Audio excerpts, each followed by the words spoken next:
il y a des webtoons, parce que toi, tu regardes depuis longtemps. Moi, j'ai commencé il y a longtemps, mais c'est plus récemment, qui sont aussi, on va dire, cultes qu'un One Piece ou un Dragon Ball. Ou bien c'est beaucoup trop récent pour avoir encore cette marque-là. On parle Bah, souvent de Solo Leveling, mais Solo Leveling, c'est pas si vieux que ça. Et Solo Leveling, c'est bien, mais c'est pas un truc qui va marquer comme un One Piece ou un Dragon Ball, ou même un Naruto. C'est bah, jamais.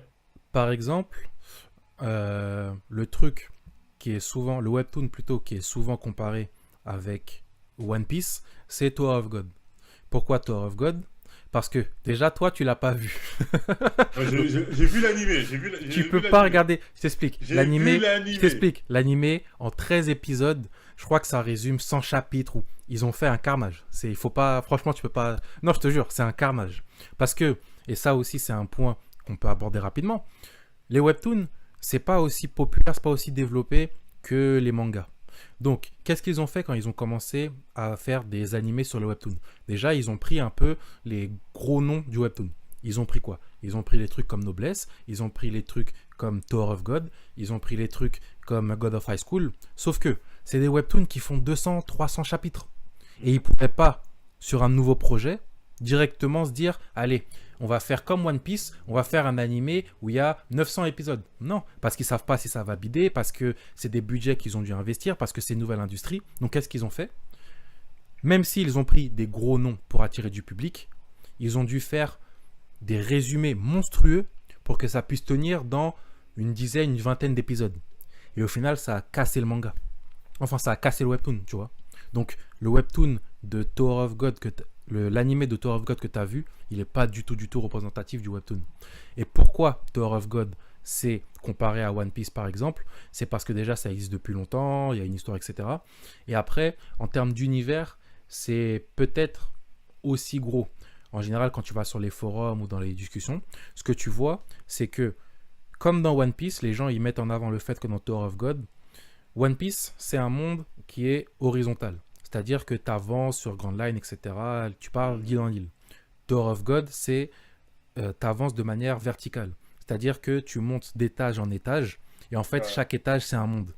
Donc, c'est, si on devait faire le parallèle, un étage, entre guillemets, égale une île dans One Piece. Tu vois. Et c'est pour ça que c'est comparé. Après, il y a plein de personnages dans tous les sens, plein d'intrigues partout. Par exemple, le délire du One Piece, bah, dans Tower of God, c'est en gros qu'est-ce qu'il y a en haut de la tour. Tu vois, c'est. Tu peux essayer de bidouiller un petit peu pour faire en sorte que tu as un peu des Euh, similitudes en Mais, termes de mais principe. le problème comme tu as dit, bon, admettons que ça ce soit niveau One Piece, mais dans tous les œuvres finies Webtoon, il n'y a aucune œuvre marquante.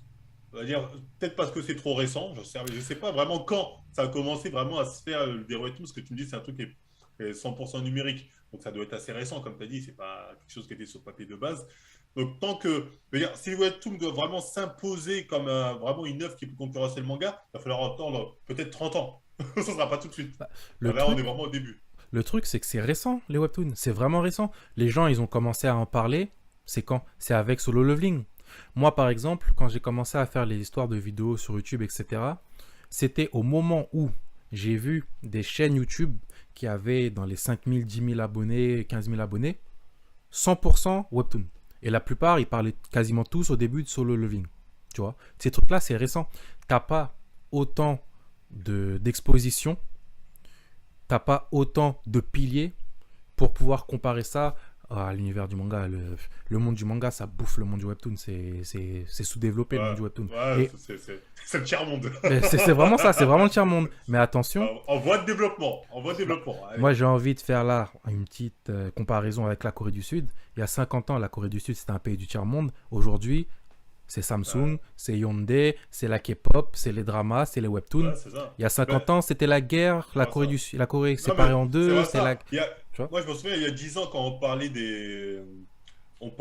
comment on appelle ça, de la K-pop, parce qu'on en parlait il y a 10 ans. Ouais. C'était vraiment quelques fans comme ça qui étaient fans de K-pop, on les prenait un peu pour des dingues. Et, Aujourd'hui, BTS, c'est les plus gros exactement. vendeurs du monde. C'est allé trop vite. Exactement. Et C'est allé beaucoup trop vite. si je fais encore un parallèle, c'est pas à ce niveau-là, mais t'as eu une période où t'entendais parler de la K-pop, mais c'était pas comme aujourd'hui.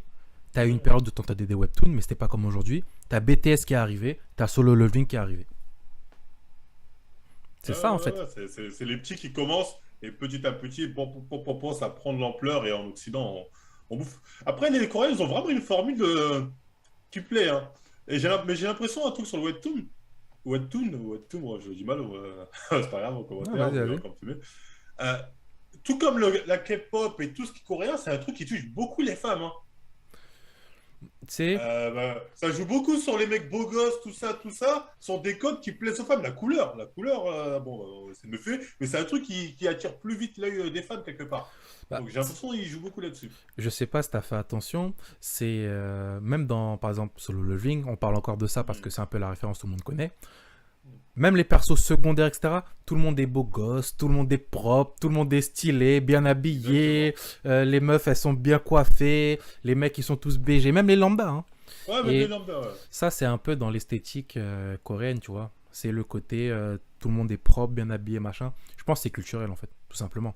Non, mais moi, on me dit non, ça touche tout le monde, cousin. Oui, mais j'ai vraiment l'impression qu'il y a des codes qui sont faits vraiment pour toucher la jante féminine. Alors peut-être que je me gourre, je sais pas les stats, mais c'est l'impression que j'ai. Après, bon, je peux me gourer.